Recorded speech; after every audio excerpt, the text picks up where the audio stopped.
Thanks for waiting for me. There's a lot of celebrating going on in there, that's for sure. But, heck of a team win today by our guys. I mean, Kenny Pickett played lights out. Quadri Olson came in and really carried the ball, had some great cuts on the one series. Defensively, did a heck of a job the entire day. Really a team defensive win. There was a lot of guys that made plays. Dennis Briggs had a big PB. I mean, just go on and on about guys making plays, and just couldn't be more proud of our kids.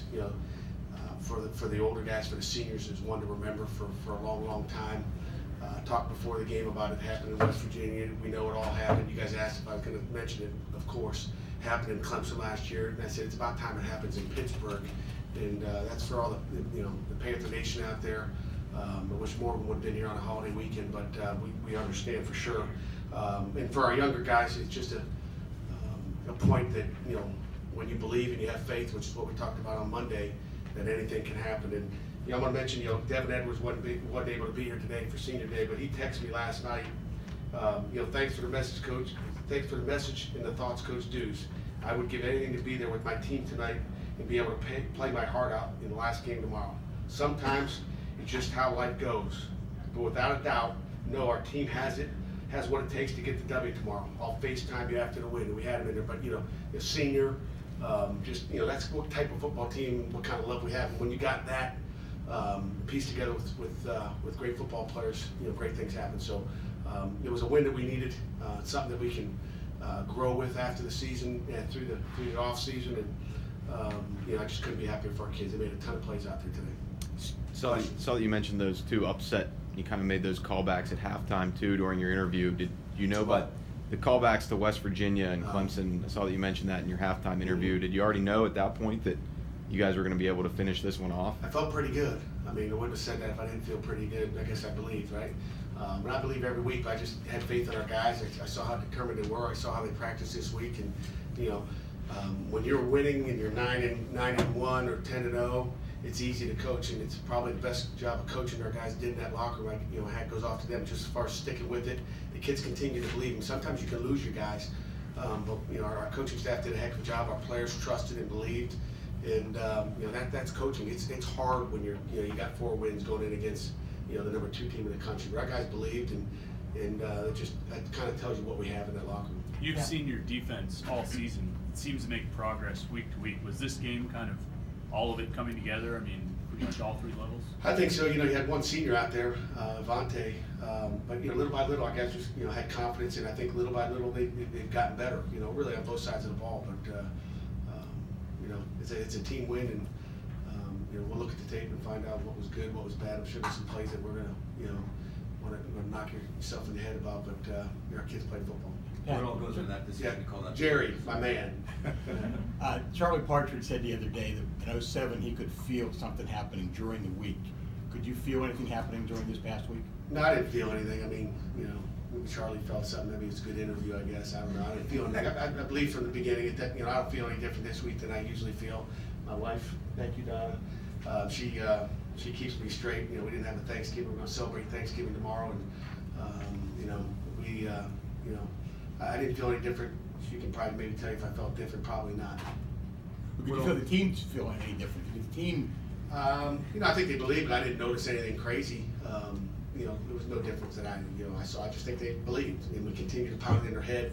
We talk about the turnover chain and the 27 turnovers. We gave them 2, and again, defensively, we give them 2 turnovers. I should say we gave them 1 with a snap and a muff, and then they earned a turnover on that big hit on Chris Clark, which is not easy. So they got 1, but they got 0 points off it.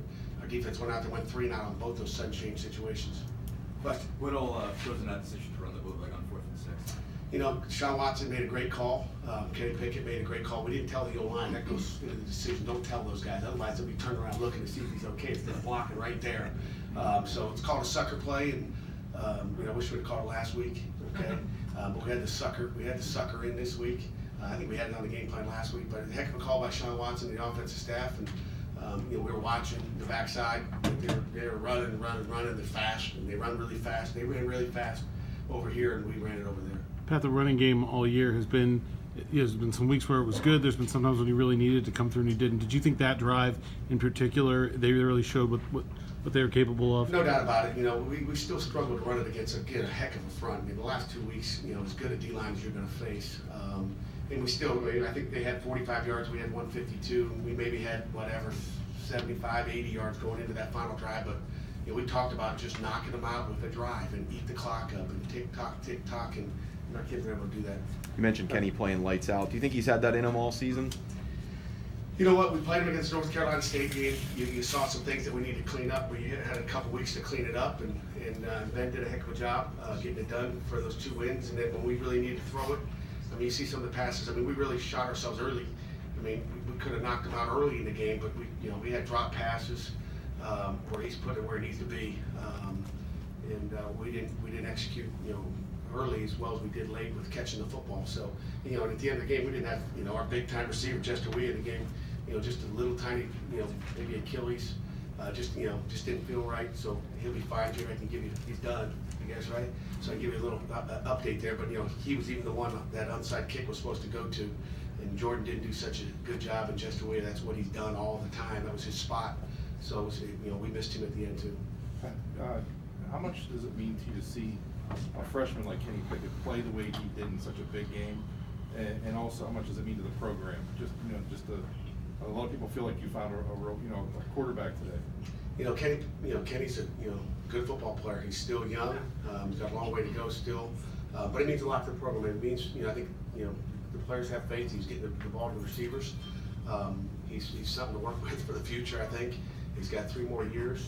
I told you when Max went down early in the year, I knew that guy could go. We were trying to save him, but I had no hesitation putting him in that Syracuse game for one play because I knew that with some work that he was going to get where we need to. But he didn't get any. I mean, for 2 weeks when Ben was starting, he was able to get all the 2 reps, and that helped develop him. Where before that, he was down on the scout field, running plays off of cards. It's like, here you go, Kenny, this is what you're running.